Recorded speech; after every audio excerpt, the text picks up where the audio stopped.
You can't save yourself into safety. You keep thinking that if you save enough, one day, you'll finally feel safe. If you work a little harder, earn a little more, set aside just a little bit extra, the worry will go away. You tell yourself that the fear you feel is temporary, just until you reach the number in your head. But here's the quiet truth. The number keeps moving. You cut back more. You say no to things you secretly long for.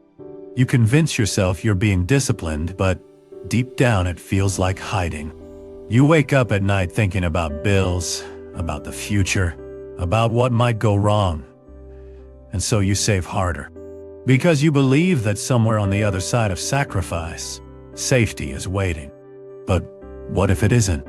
What if safety isn't a destination you can reach by hoarding enough? What if it has nothing to do with the numbers at all? Because the people who feel safe, truly safe, aren't the ones with the biggest accounts. They're the ones who've learned to live despite uncertainty. They've stopped waiting for the world to feel certain before they take a breath. You can keep playing the game.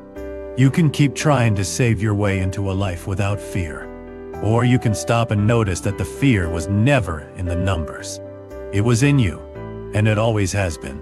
You are not broken for wanting safety. We all do, but no amount of saving can shield you from life being life, unpredictable, fragile, uncontrollable.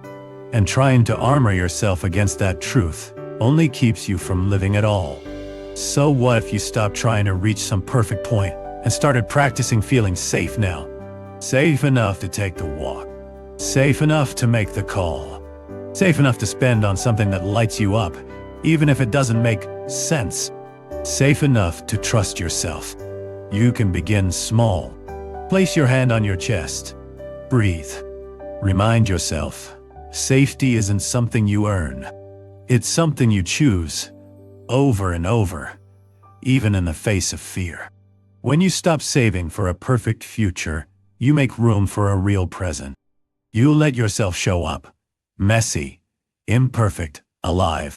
You let yourself belong here, not because you've stockpiled enough, but because you already do.